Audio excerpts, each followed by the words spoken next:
Bon dia a tothom. Bé, jo me centraré més en la cosa més concreta de l'educació, en l'aspecte més proper, el que són centres, el que és pràctica educativa del dia a dia. I vull començar dient que pel PC l'educació, com ha dit en Nel, és una prioritat. I per tant, si és una prioritat, en els moments que estem en una crisi econòmica forta, necessitem urgentment preparar joves per afrontar la demanda de mà d'obra més qualificada que hi ha en aquest moment en el món laboral. I per això hem d'aturar un aspecte bàsic que ens passa avui en dia en els nostres centres escolars o dins el món educatiu, que és la tendència d'abandó dels estudis de forma prematura per part dels joves.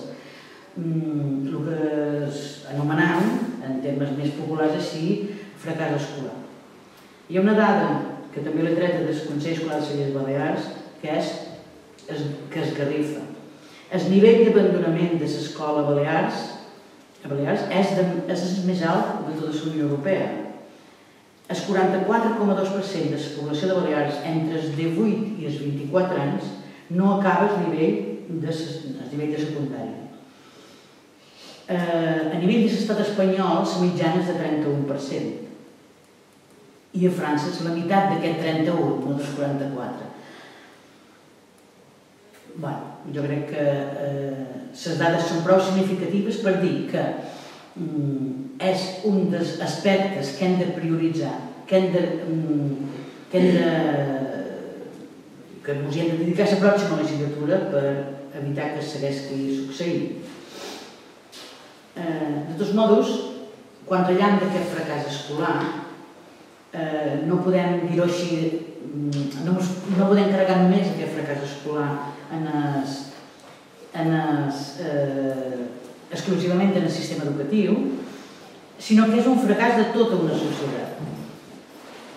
És el fracàs d'un model social que posa en mans de l'escola l'educació dels infants i joves i que quan l'educació no és una responsabilitat exclusiva del sistema educatiu, sinó que tota la societat té responsabilitat en l'educació. Té responsabilitat dels mitjans de comunicació, les entitats esportives, les culturals, la família, les empreses, etc. I també aquest fracàs del model social que nosaltres consideram també es manifesta, o s'ha manifestat aquests anys, amb aquesta creença que per guanyar diners no era necessari els estudis. Per què he d'estudiar si puc guanyar un bon sou fent de cambrer, per exemple? I per això ara ens trobam que tenim un gran sector de joventut sense cap mena de formació i amb una crisi que demana, o que el mercat laboral que en aquest moment tenim, demana persones molt més qualificades perquè n'hi ha per triar. Vull dir, per tant, aquest és un dels aspectes que hem d'atacar, diguem, i un altre que hem de millorar amb aquesta legislatura és el tema de les infraestructures. La massificació que hi ha a la majoria de centres de Menorca no afavoreix gens la millora de la formació dels nostres joves. Els infants, clar, no han quedat al carrer, d'acord? Estan escolaritzats, però amb moltes deficiències, amb moltes mancances. Aules prefabricades. Quantes aules prefabricades no hi ha en els centres escolars? Molts d'ells, o alguns d'ells, estan triplicats. Tenen 3 línies, el qual vol dir que amb el mateix espai que hi havien de quebre, 2 línies un nombre determinat d'alumnes, ara hi ha una tercera part més. Després han desaparegut dels centres, de molts de centres, espais comuns, biblioteques, sala d'usos múltiples. En aquest moment, el Mercadal, Sant Lluís i alguns centres de Mort estan moltíssim saturats i l'administració ha tardat un munt a donar resposta, o tarda un munt a donar resposta. Ara es comencen centres de Sant Lluís, ara es comença un centre de Mort, però clar, justament ara el nivell de... Vull dir, els alumnes no van pujant, sinó més bé baixa. Vull dir que la població escolar no va pujant, més bé baixa. Per tant, és curiós, no? No pot ser, per tant, que amb l'augment de població que hi ha hagut aquests darrers anys no s'hagin fet centres nous a Menorca, quasi bé cap. En 30 anys a Mona no se n'ha fet ni un.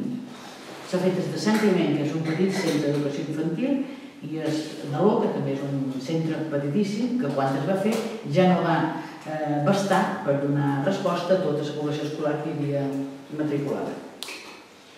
Nosaltres creiem, per tant, que és hora de posar fil a l'agulla si volem arribar a aconseguir una millora de la qualitat d'ensenyament. I no es tracta de fer una legislació nova, com ha passat des de Madrid, que cada canvi de govern ens han fet una llei nova. No es tracta de fer més burocràcia, no.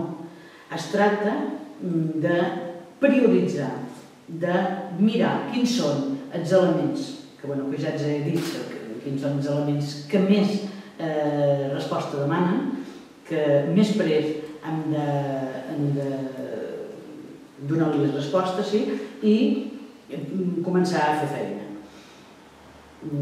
Com deia Nel, nosaltres estem per fer un pacte global entre forces polítiques, entre societat. Alguns sectors de la comunitat educativa ja fa temps que demanen aquest pacte per l'educació, les forces polítiques també s'hi han pronunciat i és un requeriment que tant ha fet el Consell Escolar de Menorca també com el Consell de les Illes Balears. I sabem que això vol dir recursos, però no només. I per tant cal una màxima implicació de tot el teixit social, de les institucions, de les administracions, de les empreses.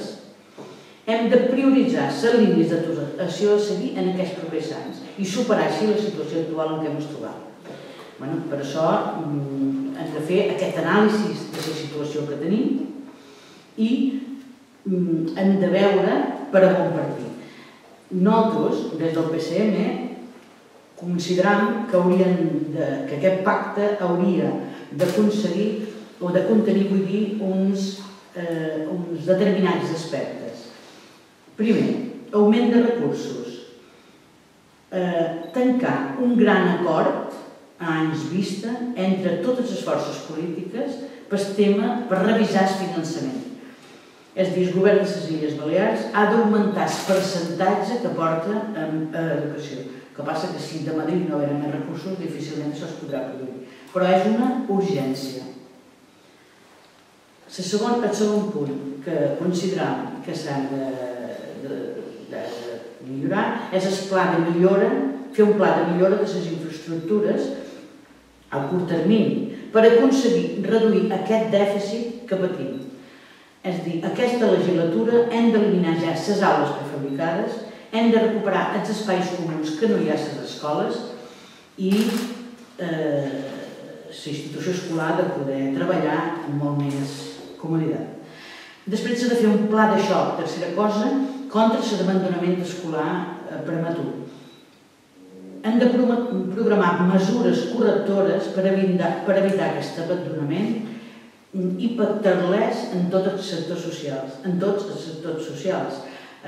fins i tot, com deien, les empreses, és a dir, i també aquí entraria la formació professional, que hem de donar un impuls i una millora en aquest d'això perquè els alumnes puguin triar,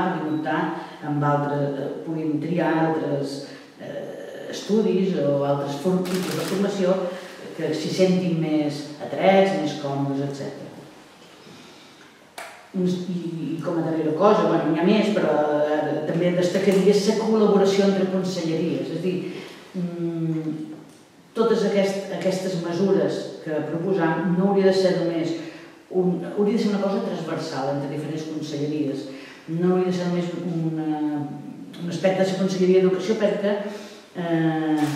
aquí hi ha implicat la Conselleria d'Afers Socials, hi ha implicat altres conselleries que també haurien de posar la de treball i formació, per exemple, també estaria bé que hi fes feina en aquest sentit.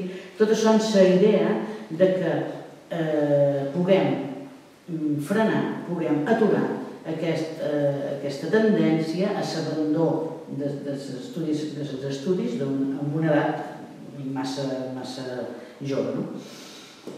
Bé, i per acabar, tot aquest pacte que hauríem de fer entre forces polítiques, entre el sector social, etc., hi entra una darrera cosa, que és els centres. Els centres haurien de tenir i de poder treballar d'una manera autònoma sense que se'ls doni tantes directrius des de fora. La idea seria, per tant, tenir un projecte educatiu de centre, poder fer realment un projecte educatiu de centre que permeti a la comunitat educativa afrontar els propis problemes que té.